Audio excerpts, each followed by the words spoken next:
Hey there, everybody. It's TC Mabe with the New Jersey Fargo League with your Fargo League match report for the week. This is 9/10. So we just got started. Everybody, welcome back. Thanks for participating again for another session. We got 15 weeks ahead of us, one in the bag already. As far as our division standings right now, we have New Boots in the six pack in first place with 219, Bag Full of Hammers in second place with 206, Smoking and Poking in third place with 204, Highballs in fourth place with 200, and Sinking and Drinking and Dark Side of the Cue Ball both tied for fifth and sixth place, or fifth place with 197. Technically, Sinking and Drinking is slightly ahead because they have one more round. If it ever comes down to total points being tied, then it gets broken by rounds and then by games won. So right now, that's our lineup. I want to say welcome to a couple new shooters that we have on Dark Side of the Cue Ball. If you take a look in here, you'll see some names that you haven't seen in the Fargo League here for a while. You got Paul DePalma is back on a league. He used to play BCA with us years and years and years ago, so welcome back, Paul. And John Straub coming out of retirement and swinging hard with 53 points this week. Even had a full table run with 13 points.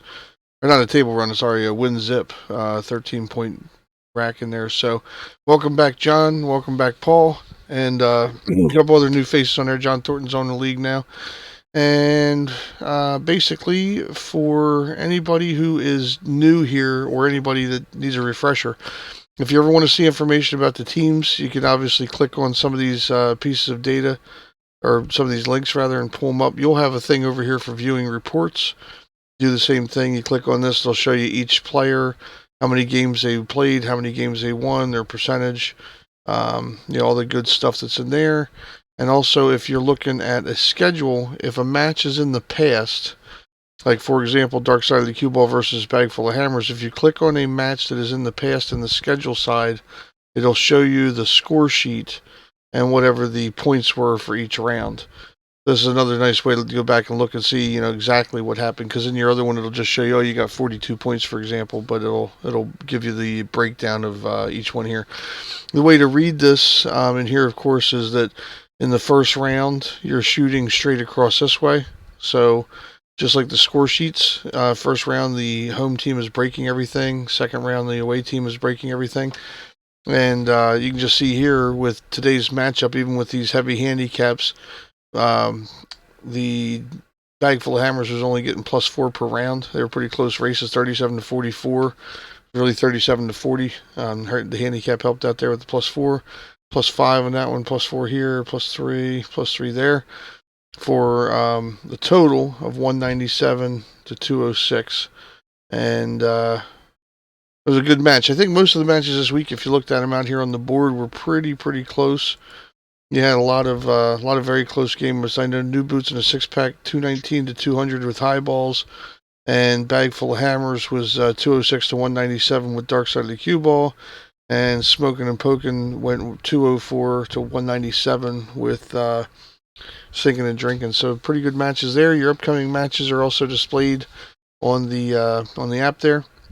If you guys have any questions, newer players or old players, you want to refresh yourself, go back out to Play CSI or playbcapool.com. You can go playbca.com. That'll take you out here. And you just go to BCA Pool League and you can go down to Rules. And that'll show you the official rules of the Cue Sports International. You can go in here and you can see all the different things. Now, we are using the 8-ball rules from here. So this shows you everything you need to know about calling your shots. Make sure that you're definitely calling shots. As we talked about before, especially if you're making a combo, combinations are never considered, what's called a obvious shot. So you always have to make sure that you call those, and always make sure that you're real clear on where you're putting the 8-ball. And the other thing is make sure that you're real clear, super clear, if you're trying to play what's called a safe in. Those things are pretty important. One of the things that popped up today, just a reminder, if your opponent or whoever's breaking, if they make a foul on their attempt to break by either not driving 4 balls to a rail, striking the cue ball, not hitting the rack, whatever, things like that. As long as it's an illegal break and they make a foul, you get the option to either rack and break yourself, or to force them to rack and break again. In most cases, obviously, you're going to want to take the break. Now, if they do make a legal contact on the rack, drive 4 balls to a rail or whatever, pocket a ball, and scratch, that is ball in hand for the incoming player anywhere on the table. So try to remember, again, if it's an illegal break, it's passes to the next player on their determination if that's what they want to do, and if it's a foul on a legal break, then it's ball in hand for the incoming player. And that's clarified right here. If your break is illegal with or without a foul, your inning ends, your opponent may re-rack the balls or require you to re-rack the balls and break again. It's also on the back of your score sheet. We have to make a legal break in order to continue the game. If you foul on a legal break and do not pocket the ball, your inning ends. Any other pocketed object balls remain pocketed. Your opponent receives ball in hand anywhere on the table because you committed a foul, but the break was legal. So again, some of the basic rules in here for these, if you guys just go through, familiarize yourselves with it. If you have any questions, make sure you get in touch with me. I'm always available to answer whatever questions you have. There will be some schedule adjustments on the second half of the session. So we've got 15 weeks, so somewhere around like week 7 or 8 or something. There were a couple of matches that didn't get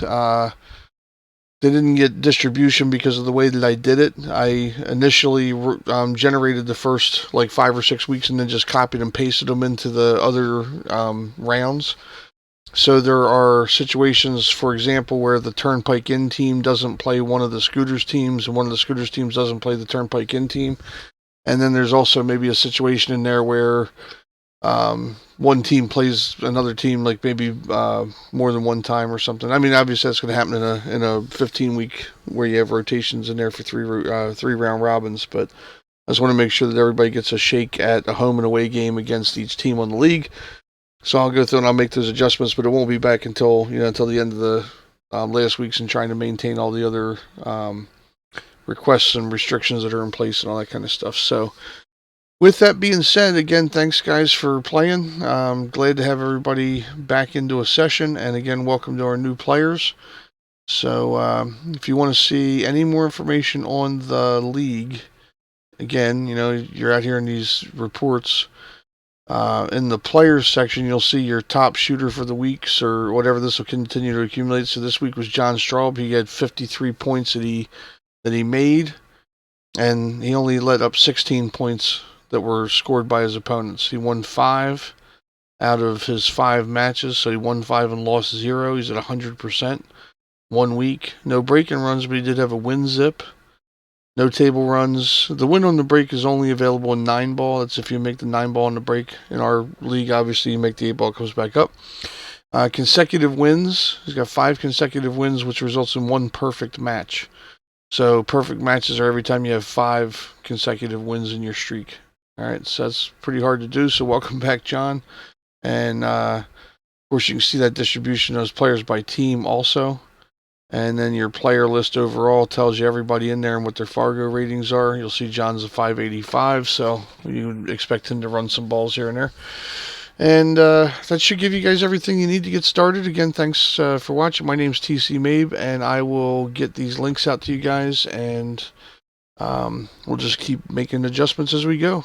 Thanks again for playing. Catch you guys in the next one. Take care.